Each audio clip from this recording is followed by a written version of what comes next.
This is a video answer to problems 1, 3, 6, 7, 8. If you worked on it and have done it or tried to do it, congratulations, you did the right thing. Let's look at the answers. 1, it's a uniform distribution. We are to find the fifth moment. Well, the first moment is the expected value of x minus mu. Therefore, the fifth moment is simply expected value of x minus mu to the 5. Note that we know what mu is. It's defined as a plus b over 2 divided by 2. We know this. Therefore, the expansion of this expected value to the fifth power becomes x minus a plus b over 5. Now, I just want to see this set up because we can use Pascal, here's the Pascal triangle, to expand the fifth power, which is going to give 1, 2, 3, 4, 5 terms with these indexes. It's going to be too long. The answer is stopping here is good enough. It shows that this will give the fifth moment of the expected value of the uniform distribution. Number 3, information given is that expected value of x is 1, expected value of x squared is 2, expected value of x cubed is 5. Given these three values, we are to find the third moment. Again, the third moment is x minus mu to the cube. Well, we know what mu is. It's right there, given number 1. So x minus 1 to the cube. Well, you do need to know how to expand cubes. Here it is, 1, 3, 3, 1. So cube the first, drop the first, comes down to 2, drop it again, comes down to 1. And then we have 3 and 3, and minus cube the last. Okay, so this is a cube expansion, and you know how to do it. So the expansion of this becomes simply that. Now we play with the numbers given. Expected value of x cubed is 5, so we're going to put a 5 here. Expected value of x squared is 2, we're going to put a 2 here, and we get all of this, and eventually we get 1. Since the skewedness, which is the value we find for the third moment, is 1, it's positive, then the distribution is skewed to the right, and it's the center shape. Problem 6 is an exercise, just an exercise in integration. X is a uniform with AB. We need to find the moment generating function. Since it's told us that the distribution is continuous, we're going to integrate. Well, the integration is e to the tx times the function of x. So this piece is the function of x. Well, the function of x, we know that if the distribution is continuous, it's 1 over b minus a. This is also given because it's continuous. Note that the discrete one is actually 1 over b minus a plus 1, but the continuous, there is no plus 1. So we are going to integrate the function of x times e to the tx. It happens, though, that the function of x has no x.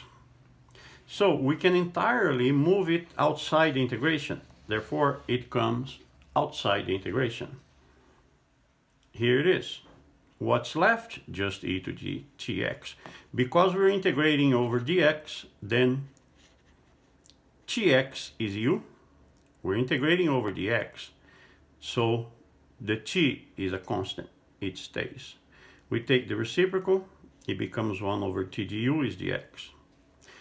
Therefore, the t comes outside the du as a reciprocal, and we can actually plug it to what is already factored out. sitting there. And now we need to integrate e to the tx from a to b. We need to plug these limits, and it's going to give this. You can double check. You see that it is correct. We plug the b into the x, minus we plug the a into the x, and this division is because of this. And this is the psi of theta, the moment generating function for the continuous uniform distribution. An exercise in integration.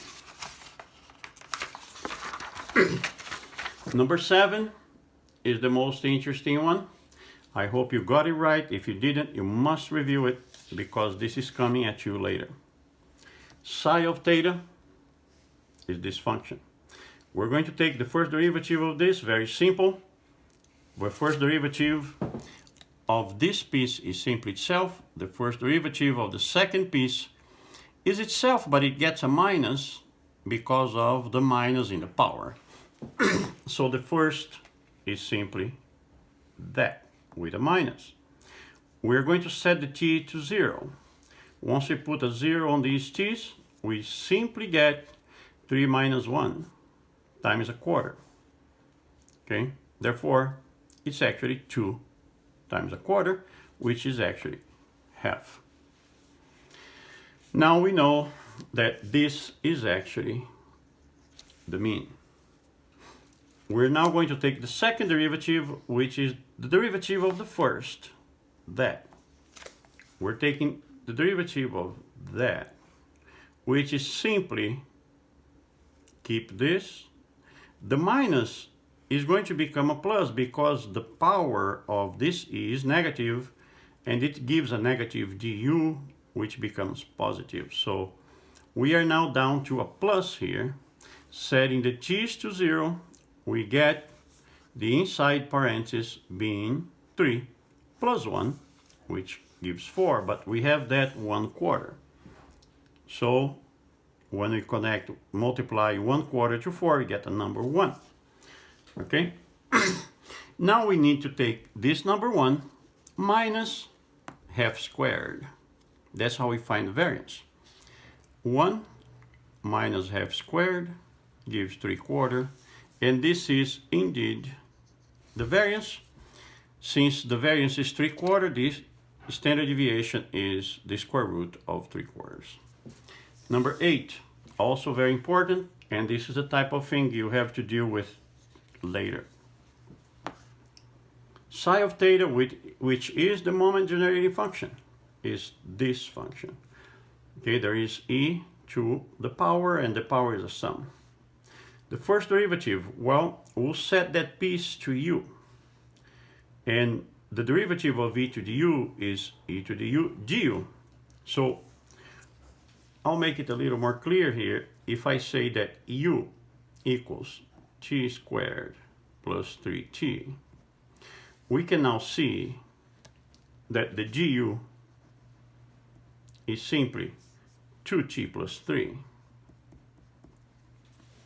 Therefore, look where the pen is pointing. E to the u is here and du is here. This is the first derivative. We set all t's to 0 and we get number 3. I hope you got it right. Second derivative is the derivative of this piece. We can see that there is a function f and a function g. To take the derivative, product rule, so we're going to take the derivative of the first. We get only number 2, keep the second, plus because it's product. Now we keep the first and take the derivative of the second. Well, the second here is exactly how we started, right? We start with exactly this piece. So we know that the derivative of this piece, which is the same as this piece, is the entire piece. So after the plus, we just copy this entire thing and put it there. Note that this part we are keeping, it's keep the first, and the derivative of the second is actually that part. Well, with that said, and we can write this a little more clean or cleaner, we have that circled part as the second derivative. Now there is no point in trying to simplify much more. We could give it a try, but all we need now is to put zeros on the t's. And once we put zeros on all these t's here, we end up with number 11. So we must take this number 11 minus the first squared, but the first is 3. So 11 minus 3 squared is 9. Therefore, the variance is number 2. And the standard deviation is the square root of 2. I hope you got it right. If you didn't, you can review your work, because you will have to do derivatives of this type in written assignment, quizzes, and final exam.